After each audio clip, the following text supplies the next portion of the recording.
ఆ కాలంలో ఏదైనా లారీలు మన ఆంధ్ర రాష్ట్రం నుంచి ఢిల్లీకి కానీ బీహార్కి కానీ వెళ్ళాలి అని అంటే దాడి దోపిడీకి భయపడి వెళ్ళేవి కాదంట. కానీ ఒక ట్యాగ్ ఉంటే మాత్రం బీహార్ కాదు మొత్తం యావత్ భారతదేశం అంతా తిరిగే లారీ రావచ్చు. ఆ ట్యాగ్ పేరే విఎంఆర్, వంగవీటి మోహన్ రంగా. అంటే రంగా గారి తాలూకా ఎవరైనా టచ్ చేయాలి అంటే ఒక విజయవాడలోనో ఆంధ్ర రాష్ట్రంలో కాదు, భారతదేశంలో ఎక్కడైనా సరే ఈ నెల వాళ్ళ కోసం పోరాటపడినటువంటి నాయకుడు వంగవీటి మోహన్ రంగా. అటువంటి గొప్ప నాయకుడికి ఈ గోదావరి జిల్లాల నుంచి స్నేహితుడు కావచ్చు, శిష్యుడు కావచ్చు, సోదరుడు కావచ్చు, అత్యంత ఆప్తుడుగా మెదిలినటువంటి మనుషుల్లో ప్రప్రథముడు నా తండ్రి జక్కంపూడి రామ్మోహన్ రావు గారని చెప్పుకోవడానికి చాలా గర్విస్తున్నాను. అదేవిధంగా ఈనాటి ఈ కార్యక్రమానికి ముఖ్య అతిథిగా విచ్చేసినటువంటి మా వంగవీటి రాధన్న కోసం కూడా మీకు ఒక మాట చెప్పాలి. మేము రాధాబాబు అని పిలుచుకుంటుంటాం.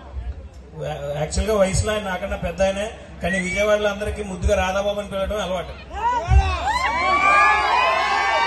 రాధాబాబు ఒకసారి హైదరాబాద్ లో ఫంక్షన్ లో ఒక సినీ నటి కనిపించి నన్ను అడిగింది, ఏంటి నేను విజయవాడ వెళ్తాను, ఎప్పుడు రాధాబాబు అంటావు, ఆయన ఏమో చూస్తే ఎప్పుడు అంత సుఖనత్రంగా ఉంటాడు, ఫాస్ట్ గా ఉంటాడని చెప్పి నన్ను అడిగింది.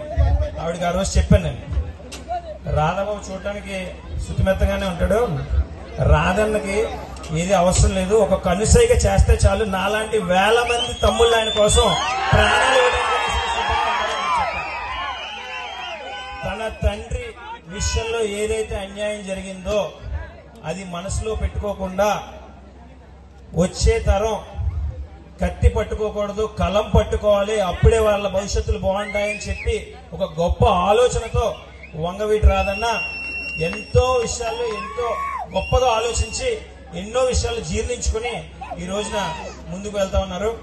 రంగా గారి ఆశయ సాధనలో వారితో పాటు మనందరం కూడా మంచి పాత్ర వహించాలని, అదేవిధంగా వేదిక మీద ఉన్నటువంటి మరో పెద్దలు మా దాడిశెట్టి రాజన్న, మా జ్యోతుల నవీన్ అన్న, ముగ్గురిని అలా చూస్తుంటే చాలా మన యువతరాన్ని ముందుకు నడిపించినటువంటి త్రిమూర్తులుగా కనబడతా ఉన్నారు. వారి ఆధ్వర్యంలో అందరం మంచి బాటలో వెళ్లాలని, ఏదైతే రాజకీయాలకు అతీతంగా పార్టీలకు అతీతంగా ఇక్కడ అందరం చేరామో ఆ రంగా గారి ఆశయ సాధనలో మనందరం కూడా మంచి పాత్ర వహించాలని మరొక మాట తెలియజేసుకుంటూ ఈ కార్యక్రమానికి ఆహ్వానించినటువంటి నిర్వాహకులందరికీ మనస్ఫూర్తిగా ధన్యవాదాలు, కృతజ్ఞతలు తెలియజేసుకుంటాను.